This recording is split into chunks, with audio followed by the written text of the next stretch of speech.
Olá, hoje a gente vai desvendar um dos maiores e mais complexos escândalos financeiros da história recente do Brasil. Um caso que com certeza abalou a confiança de muita gente no mercado.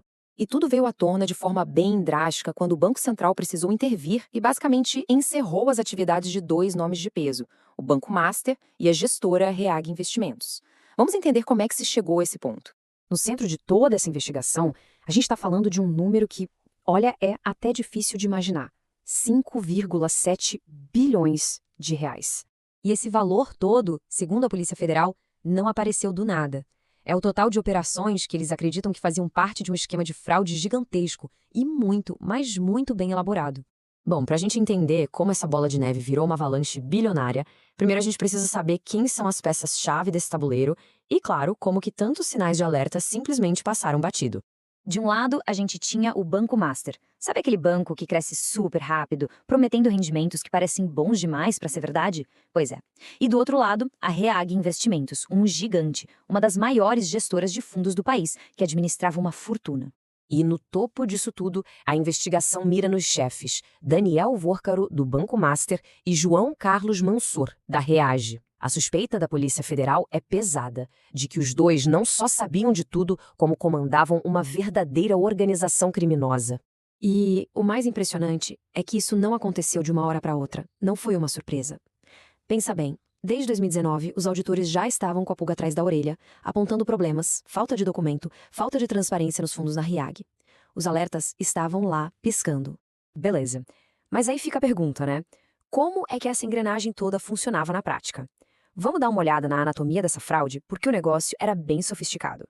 A peça central de tudo isso era um esquema bem conhecido no Brasil, o uso de empresas laranja. Ou seja, aquelas empresas de fachada que existem só no papel, criadas para esconder quem são os verdadeiros donos do dinheiro e para complicar qualquer tentativa de rastreamento.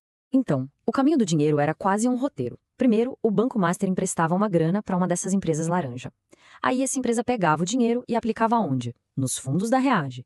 Com essa grana, os fundos compravam ativos podres sem valor nenhum, mas por preços super inflados.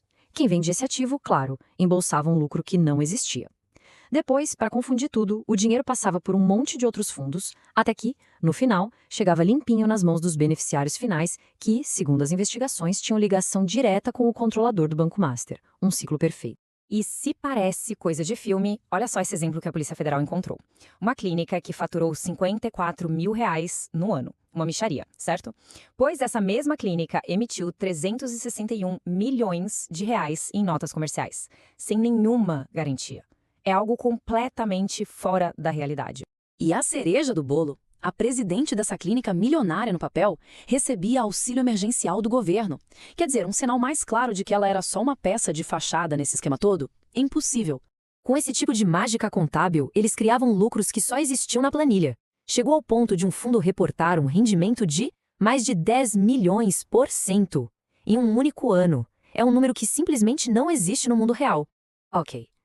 A grande questão é, como é que uma fraude desse tamanho conseguiu passar por baixo do radar por tanto tempo?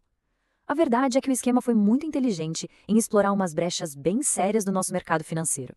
A primeira vulnerabilidade é o que a gente pode chamar de arbitragem de confiança. Basicamente, o sistema todo se baseia na ideia de que os bancos e as gestoras vão ser honestos nos seus relatórios. O esquema se aproveitou exatamente dessa confiança para operar nas sombras. A segunda brecha foi a opacidade societária. Eles criaram uma verdadeira teia de aranha, uma rede super complexa de empresas de fachada e fundos, um dentro do outro. O resultado virou uma caixa preta.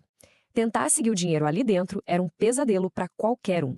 E por fim, a lacuna de precificação. A base do golpe era essa: pegar ativos que não valiam nada, lixo financeiro mesmo, e carimbar um preço de milhões neles. Com isso, eles criavam lucros gigantescos, mas que eram pura fumaça, só existiam no papel. Certo, agora que a casa caiu e o esquema veio à tona, a gente chega na parte que mais importa para muita gente. E agora? Qual o impacto para quem colocou dinheiro nisso tudo? Então, para quem era cliente direto do Banco Master, existe um mecanismo de proteção, uma espécie de seguro do sistema financeiro, que é o FGC, o Fundo Garantidor de Créditos. Esse fundo garante a devolução de até R$ 250 mil por pessoa, por instituição, para alguns tipos de investimentos. É um alívio, sem dúvida, mas tem um limite. E aqui tem um detalhe que faz toda a diferença. O FGC cobre investimentos mais tradicionais de banco, como CDBs e LCIs, mas, e esse é um mas gigante, ele não cobre fundos de investimento, nem fundos de pensão. E é aí que mora o perigo para muitos investidores. Já para quem investiu nos fundos da REAG, a história é um pouco diferente. A boa notícia é que, por lei, o dinheiro dos fundos é separado do dinheiro da gestora, ou seja, ele está protegido da quebra da REAG. O que vai acontecer agora é que um liquidante vai chamar uma reunião com os investidores e eles mesmos vão poder votar para escolher quem vai ser o novo administrador dos fundos. E no fim de tudo, depois desse caso gigantesco, fica uma reflexão no ar, né? Estamos falando da maior quebra do sistema financeiro desde os anos 90.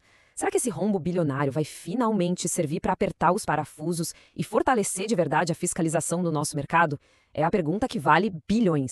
E aí, pessoal, beleza? Passando rapidinho para te pedir uma força. Se você está curtindo esse conteúdo, já esmaga o botão de curtir aí embaixo. Aproveita e se inscreve no canal para não perder nenhuma novidade que tá vindo por aí. E que tal compartilhar esse vídeo com aquele seu amigo que também vai adorar? Deixa um comentário aqui dizendo o que você achou, eu leio todos. E o mais importante, vamos para esse vídeo juntos. Conto com a sua ajuda para fazer esse canal crescer cada vez mais. Valeu demais pelo apoio.